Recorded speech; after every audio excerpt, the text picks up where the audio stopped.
Iran ಬಹಳ ದೊಡ್ಡ ದೇಶ ವಿಸ್ತೀರ್ಣದಲ್ಲಿ. ಅದರ ಬಾರ್ಡರ್ಗಳ ಮೂಲಕ ಮೊಸಾದ್ ಗೂಢಚಾರರು ಅಲ್ಲಿ ನುಸುಳಿದರು.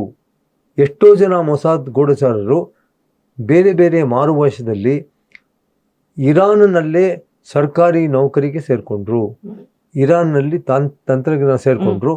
ಅವರು ಅಲ್ಲಿ ಯಾರಿಗೂ ತಿಳಿದ ಹಾಗಾಗಿದ್ದರು, ಇಲ್ಲಿ ಮಾಹಿತಿ ಕೊಡ್ತಾಯಿದ್ರು, ಅವರ ಹೆಡ್ ಕ್ವಾರ್ಟರ್ಸ್ಗೆ ಮಾಹಿತಿ ಕೊಡ್ತಾಯಿದ್ರು. ಇದು ಅವರಿಗಿರೋ ಧೈರ್ಯ. ಯಾಕೆಂದರೆ ಅಲ್ಲಿ ಹೋದರೆ ಒಂದು ಹುಲಿಯ ಗುಹೆಗೆ ಹೋದಾಗೆ, ಅಲ್ಲಿ ಹೋದ್ರೆ ನಾನು ಸಾಯ್ತೀನಿ ಅಂತ ಗೊತ್ತಿದ್ರು ಸಹಿತ ಬರಲ್ಲ ಅಂತಲೂ ಗೊತ್ತಿರುತ್ತೆ ಅವ್ರಿಗೆ. ಆದರೂ ಸಹಿತ ಮತ್ತೆ ಅಲ್ಲಿ ಅಕಸ್ಮಾತ್ ಪತ್ತೆ ಆದರೆ ಸಾರ್ವಜನಿಕವಾಗಿ ಗಲ್ಲುಗೇರಿಸ್ತಾರೆ. ಹಾಗಾಗಿ ಅಷ್ಟಾದರೂ ಹೆದರಿಕೆ ಇಲ್ಲದೆ ಅವ್ರು ಹೋದರು. ಸೊ ಈ ತಾಂತ್ರಿಕ ಆವಿಷ್ಕಾರಗಳು, ಹೆದರಿಕೆ ಇಲ್ಲದಿರುವುದು ಮತ್ತು ನನ್ನ ಅಸ್ತಿತ್ವಕ್ಕೆ ಸಂಚಕಾರ ಬರದ ಹಾಗೆ ಮಾಡಬೇಕು, ಈ 3 ವಿಶೇಷ ಗುಣಗಳು ಇರೋದ್ರಿಂದನೇ ಇವತ್ತು ವಿಶ್ವದ ಅತ್ಯಂತ ಪ್ರಮುಖ ಗೂಢಚರ ದಳ. ಈಗ ಹಿಂದೆ ನಾವೆಲ್ಲ ಚಿಕ್ಕವರಾಗಿದ್ದಾಗ ಅಮೆರಿಕದ CIA, ರಷ್ಯಾದ KGB ಅಥವಾ MI6 ಅಂತ ಇಂಗ್ಲೆಂಡಲ್ಲಿತ್ತು. ಇವು 3 ಇತ್ತು. ಈಗ ಈ 3 ಗೂಢಚರ ದಳಗಳನ್ನು ಮೀರಿದಂತಹ ಮೊಸಾದ್ ಇದು ವಿಶ್ವದ ಅತಿ ದೊಡ್ಡ ಅತಿ ಚಾಣಾಕ್ಷ ಗೂಢಚರವಾಗಿ ಬಂದಿದೆ. ಮತ್ತೆ ಬೇರೆ ಗೂಢಚರ ದಳಕ್ಕಿಂತ ಇವರಿಗೆ ಮಿಲಿಟರಿ ಜ್ಞಾನವೂ ಇರುವುದರಿಂದ ಮತ್ತು ಆ ಗೂಢಚರ ದಳ ನೇರವಾಗಿ ಇಸ್ರೇಲಿ ಡಿಫೆನ್ಸ್ ಫೋರ್ಸಸ್ ಅವರ ಜೊತೆ ಸಂಬಂಧ ಇರೋದರಿಂದ ಒಂದೇ ಕಂಟ್ರೋಲ್ ರೂಮಲ್ಲಿ ಇವರು ಇದೇ ಅಧಿಕಾರಿ ಅವರು ಸೇರಿಕೊಂಡು ಮಾಡ್ತಾರೆ. ಎಲ್ಲಕ್ಕಿಂತ ಹೆಚ್ಚಾಗಿ ನಾವು ಗೂಢಚರ ದಳ ಚೆನ್ನಾಗಿರ್ಬೋದು, ನಮ್ಮ ಸೈನ್ಯ ಚೆನ್ನಾಗಿರ್ಬೋದು, ಎಲ್ಲಕ್ಕಿಂತ ಮುಖ್ಯವಾಗಿ ನಮ್ಮ ದೇಶದ ಸರ್ಕಾರ ಸುಭದ್ರವಾಗಿರಬೇಕು, ಸರ್ಕಾರ ಸರಿಯಾದ ಆರ್ಡರ್ ಕೊಡಬೇಕು.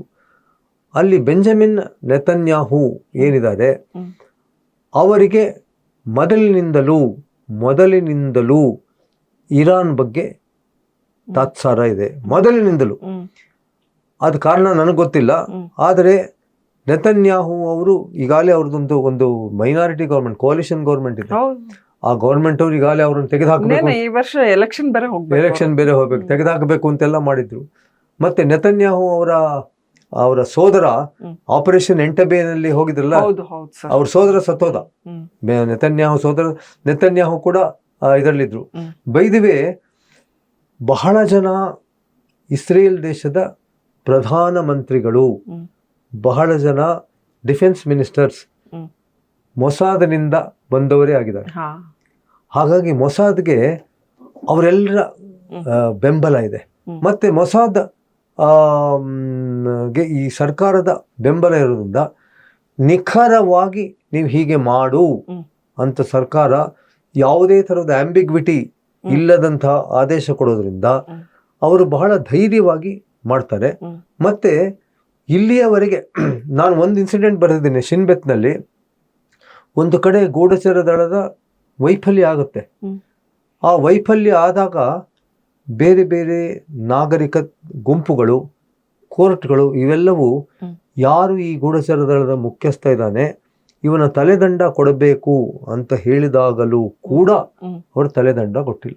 ಅಕಸ್ಮಾತ್ ಆಗಿ ಏನಾದರೂ ತಪ್ಪು ಮಾಡಿದರೆ ಮೊಸಾದ್ ಗೂಢಚಾರರು ಈಗಾಗಲೇ ಬೇಕಾದಷ್ಟು ಮಾಡ್ತಾರೆ, ಮನುಷ್ಯರು ಒಂದ್ಮೇಲೆ ಮಾಡ್ತಾರೆ.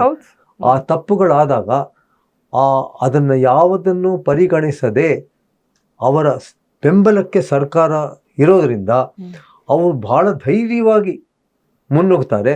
ಈ ಧೈರ್ಯವಾಗಿ ಮುನ್ನುಗ್ಗೋದ್ರಿಂದ ಧೈರ್ಯಂ ಸರ್ವತ್ರ ಸಾಧನಂ, ಈ ಧೈರ್ಯದಿಂದ ಅವ್ರು ಈ ರೀತಿ ಸ್ಪೆಕ್ಟಾಕ್ಯುಲರ್ ಸಕ್ಸಸ್ ಅಂತ ಕರಿತೀವಲ್ಲ, ಆ ರೀತಿ ಸ್ಪೆಕ್ಟಾಕ್ಯುಲರ್ ಸಕ್ಸಸ್ ಮಾಡೋಕ್ಕೆ ಸಾಧ್ಯ ಆಗಿದೆ. ಇವರು ಕೋಗಿಲೆ ಮತ್ತು ಸೋವಿಯತ್ ರಷ್ಯಾದಲ್ಲಿ ಕುವೆಂಪು ಅವರು ಹೇಳ್ತಾರೆ, ಕೋಗಿಲೆ ಇವರು ಅಲ್ಲಿ ಸೋವಿಯತ್ ರಷ್ಯಾಗೆ ಹೋಗಿರ್ತಾರೆ ಕವಿ, ಆಗ ಕೋಗಿಲೆ ಬಂದು ಇವ್ರನ್ನ ಮಾತಾಡ್ಸುತ್ತೆ. ಅವರೇ ನೀನಾ ಅಂತ ಹೇಳಿದ್ರು, ಹೌದು ನಾನು ಹೆಂಗೋ ಇಲ್ಲಿ ಬಂದುಬಿಟ್ಟಿದ್ದೀನಿ, ನನಗಂತೂ ಇವಾಗ ವಾಪಸ್ ಹೋಗೋಕ್ಕಾಗಲ್ಲ, ಬಾಳೆಂಬುದೊಂದು ನಿಷ್ಕರುಣಮಿಲ್ಲ, ನೋಡು ಇಲ್ಲಿ ನಡೀತಿದೆ ಕರಡಿಗಳಿಗೂ ಡ್ರಿಲ್ಲು ಅಂತೆಲ್ಲ ಹೇಳಿಬಿಟ್ಟು, ನಂದೊಂದು ಮೊಟ್ಟೆ ಇದೆ, ದಯವಿಟ್ಟು ಇದನ್ನು ಕರುನಾಡಿಗೆ ಕರ್ಕೊಂಡು ಹೋಗ್ಬಿಡು, ಕೋಗಿಲೆಗಳ ತವರಿಗೆ ಅಂತ ಹೇಳ್ಬಿಟ್ಟು ಹಿಂಗೆ ಅವರ ಕೋಟಿನ ಜೇಬೊಳಗೆ ಹಾಕ್ಬಿಡುತ್ತಂತೆ ಮೊಟ್ಟೆನ. ಅವರು ಸದ್ಯ ಸೇಫ್ ಆಗಿದೆಯಲ್ವಾ ಪಾಪ ಕರ್ಕೊಂಡು ಹೋಗ್ಬೇಡ ಅಂತ ಹಿಂಗೆ ಹಾಕಿದ್ರೆ ಹಿಂಗೇನೋ ಹಿಂಗೆ ಒತ್ತದಂಗೆ ಆಗಿದೆ, ತೆಗೆದು ನೋಡಿದ್ರೆ ಅದರಿಂದ ಬರ್ತಾನಂತೆ KGB ಏಜೆಂಟ್ ಅವರು ಹೇಳ್ತಾರೆ ಇದು ಅವ್ರನ್ನೆಲ್ಲ ಮೀರಿರುವಂತಹ ಒಂದು ಮೊಸಾದ್ ಸರ್. ಈಗ ಒಂದು ಈಗೆಲ್ಲ ಕೇಳಿ ಬರ್ತಿರೋ ರೂಮರ್ಸ್ ಪ್ರಕಾರ ಈ ಇರಾನಿನ ಸೈನ್ಯಾಧಿಕಾರಿಗಳೇನಿದ್ರು ಅವ್ರು ಡೆಂಟಲ್ ಟ್ರೀಟ್ಮೆಂಟ್ ಹೋದ್ರೆ ಆ ಡೆಂಟಲ್ ಇಂಪ್ಲಾಂಟ್ಸ್ ಏನಿತ್ತು ಆ ಇಂಪ್ಲಾಂಟ್ಸ್ ಸಮೇತ ಇವ್ರಿಗೆ ಮೊಸಾದ್ ಇವ್ರ ಲೊಕೇಶನ್ GPS ಸಾಧನಗಳು, ಹಾಗಾಗಿ ಅವ್ರಿಗೆ ಅದು ಒಂದು ಕಾರಣದಿಂದ ಗೊತ್ತಾಗಿದೆ. ಮತ್ತಿನ್ನೊಂದು ಪೊಲೀಸ್ ಪಹರ ಎಷ್ಟಿರ್ತಿತ್ತು, ಬೆಂಗಾವಲು ಜನರು ಎಷ್ಟು ಜನ ನಿಂತಿರ್ತಿದ್ರು ಅದನ್ನ ನೋಡಿ ಆ ಕ್ಯಾಮ್ರಾ ಮೂಲಕ ಅದನ್ನು ಇವ್ರು ಗಮನಿಸು ಇಲ್ಲೇ ಇದಾರೆ ಇವ್ರು ಅಂತ ಹೇಳಿ ತಿಳ್ಕೊಂಡು ಇದ್ ಮಾಡಿದ್ರು ಅಂತ. ಬಹಳ ಅಸಾಧಾರಣ ಜನ, ಅಸಾಧಾರಣ, ಅಸಾಧ್ಯ ಒಂಥರ ಹಿಂದೆಂದು ಕಂಡು ಕೇಳರಿಯದಂತಹ ಒಂದು ಬೇಹುಗಾರಿಕಾ ಜಾಲ ನೋಡಿ. ಸಾಮಾನ್ಯವಾಗಿ ಈ ಗೂಢಚಾರ ದಳದವರು ತಾವು ಇಷ್ಟೆಲ್ಲ ಮಾಡಬಹುದು ಅಂತ ಹೇಳಿ ಒಂದೊಂದ್ಸಲ ಸರ್ಕಾರನೇ ತಾವೇ ತಗೊಳ್ಳೋ ಹಾಗೆ ಮಾಡ್ತಾರೆ. ಅದು ಮಾಡಲ್ಲ, ಅಲ್ಲಿ ಆ ದೇಶದಲ್ಲಿ ಅದು ಮಾಡಲ್ಲ. ಬಟ್ ಆದ್ರೆ ಅವರು ಮೈ ಮರೆತರು ಸರ್. ಅಕ್ಟೋಬರ್ 2024 ಒಂದು ಇದ್ರಲ್ಲಿ ಆ ಸಂಗೀತ ಅವ್ರದ್ದೇನು ಹಬ್ಬ ನಡೀತಿತ್ತು, ಮೈ ಮರೆತು ಬಿಟ್ರು ಸರ್. ನನ್ನ ಪುಸ್ತಕದಲ್ಲಿ ಬರೆದಿರಲ್ಲ, ಅವನು ರಾಜೀನಾಮೆ ಕೊಟ್ಟ, ಶಿನ್ಬೆತ್ತದ ಮುಖ್ಯಸ್ಥ ರಾಜೀನಾಮೆ ಕೊಟ್ಟ. ಅದು ಅವಾಗ ತುಂಬಾ ಮೈ ಮರೆತರು, ಯಾಕಂದ್ರೆ ಮನುಷ್ಯರು. ಬಟ್ ಆ ಟೈಮಲ್ಲೂ ಪ್ಯಾಲೇಸ್ ಇದು ಒಂದೇನಂದ್ರೆ, ಈ ಒಬ್ಬ ವ್ಯಕ್ತಿನ ಪುಷ್ ಟು ದಿ ವಾಲ್ ಅಂತ ಕರೀತಾರಲ್ಲ, ನೀವು ಗೋಡೆ ಹತ್ತ ತಳ್ಬಿಟ್ರೆ ಅವನು ಹಿಮ್ಮೆಟ್ಟಿ ಬರಕ್ ಟ್ರೈ ಮಾಡ್ತಾನೆ, ಏನಾದ್ರೂ ತಾನು ಬದುಕಬೇಕು ಅಂತ. ಹಾಗಾಗಿ ಪ್ಯಾಲೆಸ್ಟೈನ್ ಅಲ್ಲಿ ಆಕ್ಚುಲಿ ಗೋಡೆಗೆ ಪುಷ್ ಟು ದಿ ವಾಲ್ ದೊಡ್ಡ ಗೋಡೆ ಹಾಕ್ಬಿಟ್ಟಿದಾರೆ ಅಲ್ಲಿ. ಆ ಗೋಡೆಯಿಂದ ಬರ್ತಾರೆ ಸರ್ ಅವರು, ಬಂದ್ರಲ್ಲ, ಅದು ಅವ್ರಿಗೂ ನಾವು ಒಂದು ಪ್ಯಾರಾಶೂಟ್ ಅಲ್ಲಿ ಬರ್ತಾರೆ, ಆಮೇಲೆ ಇದನ್ನ ಭೇದಿಸ್ಕೊಂಡು ಎಲ್ಲ ಬರ್ತಾರೆ. ಎರಡು ಕ್ರೌರ್ಯ ನಡೀತಾ ಇದೆ. ಬಟ್ ಪ್ರಪಂಚದಲ್ಲಿ ಹಿಂಗೆ ನಡೆಯುತ್ತೇನೋ, ಇರೋನು ಇನ್ನು ಮುಂದೆ ಇದೇ ರೀತಿ ಆಗುತ್ತೆ ಅಂತ ಅನ್ಸುತ್ತೆ. ಅಂದ್ರೆ ಯಾವ ಜಾಗನೂ ಸೇಫ್ ಇಲ್ಲ ಅನ್ನೋದಕ್ಕೆ, ಯಾವ ಜಾಗನೂ ಸೇಫ್ ಇಲ್ಲ. ಎಲ್ಲಾರು Dubai is the safe Heaven ಅಂತೆಲ್ಲ ಅಂದ್ಕೊಂಡು ಅಲ್ಲೆಲ್ಲ ಪ್ರಾಪರ್ಟಿ ಮಾಡೋದೇನು ಎಲ್ಲ ಸರ್. ರೊನಾಲ್ಡೋನೇ ಬಂದ್ಬಿಟ್ನಲ್ಲ ಸರ್, ಅಲ್ಲಿಂದ ಹೊರಟು ಬಿಟ್ನಲ್ಲ ತನ್ನ ಇದ್ರಿಂದ. ಇಲ್ಲ ಅವನೇನೋ ಪಾಪ ಅಲ್ಲಿ ಒಂದು ಸೌದಿ ಕ್ಲಬ್ಗೆ ಒಪ್ಕೊಂಡು ಅಲ್ಲಿ ಸೇಫ್ ಹೆವೆನ್ ಅನ್ಕೊಂಡು ಎಲ್ಲ ಅಲ್ಲಿ ಇದು ಎಲ್ಲ. ಬಟ್ ಇದೆಲ್ಲ ಇನ್ನು ಮುಂದಿನ ಭವಿಷ್ಯತ್ತಿನ ಒಂದು ದಿಕ್ಸೂಚಿ ಈ ವಿದ್ಯಮಾನಗಳೆಲ್ಲ.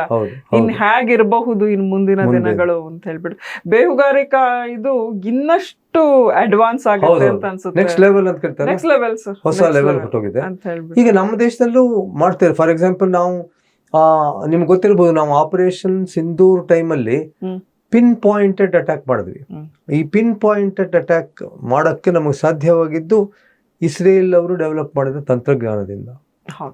ಸೊ ನಮ್ಮ ದೇಶದ ಗೂಢಚಾರ ದಳಗಳು ಈಗ ಸಾಕಷ್ಟು ಅಡ್ವಾನ್ಸ್ ಆಗ್ತಾ ಇವೆ.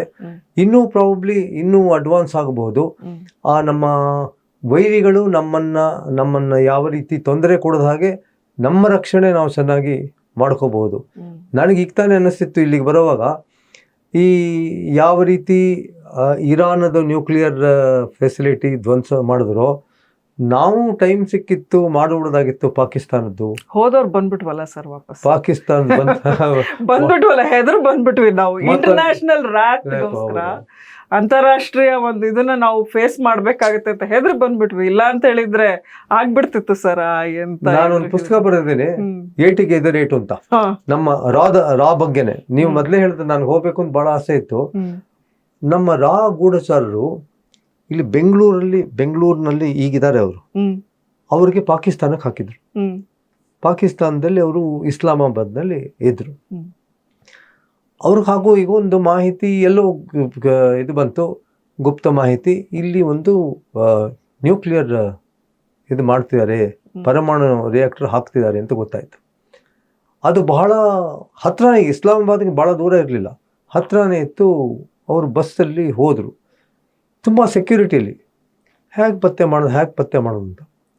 ಇವರು ಭಾಳ ಬುದ್ಧಿವಂತರು ಏನು ಮಾಡಿದ್ರು ಅಂದರೆ, ಈ ಯಾವುದೇ ಅಣು ಕೇಂದ್ರ ಇರುತ್ತೆ ಅಲ್ಲಿ ಹೋಗಿ ಬಂದರೆ ನಮ್ಮ ಮೈ ಮೇಲೆಲ್ಲ ಒಂದು ಆ ವಿಕಿರಣದ್ದು ಇರುತ್ತೆ. ಅದು ಫಿಸಿಕ್ಸಲ್ಲಿ ಗೀಗರ್ ಕೌಂಟರ್ ಅಂತ, ಅದರಲ್ಲಿ ಎಷ್ಟಿದೆ ರೇಡಿಯೇಷನ್ ಅಂತ ನೋಡ್ಕೋಬೋದು. ಅವ್ರಿಗೆ ನಮ್ಮ ಮಾನವನ ತಲೆ ಕೂದಲಲ್ಲಿ ರೇಡಿಯೇಷನ್ ಆಗಿರುತ್ತೆ ಅಂಥೇಳಿ ಈ ನಮ್ಮ ಬೆಂಗಳೂರಿನ ಗೂಢಚಾರ ರಾನಲ್ಲಿ ಏನಿದ್ರು, ಇವರು ಅಲ್ಲಿನ ಕ್ಷೌರಿಕನ ಅಂಗಡಿಗೆ ಹೋಗ್ತಾರೆ. ಅವನು ಕಟ್ ಮಾಡಿ ಎಲ್ಲ ಹಾಕಿರ್ತಾನ ಗುಪ್ಪೆ.